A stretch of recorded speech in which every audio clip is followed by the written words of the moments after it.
Hi, and welcome back to the Optimized and Equipped class.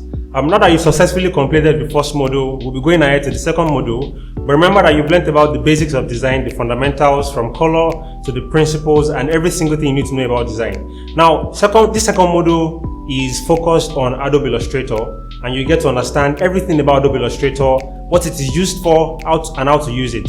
Now, we'll be taking some essential practices where we'll get to talk about how to design a logo, an icon, and the basic media and print media that we have in the design world. So these are the things you'll be learning in this particular module. And the things you need for this module is a laptop with Adobe Illustrator installed. Now, the version of Illustrator you would need is 2017 and above. That's 2017, 2018, 2019, and 2020. So if you have any of these, you're good to go for this class. But if you don't, there's a link in the description below that tells or shows you how to get Adobe Illustrator and actually have it installed on your laptop.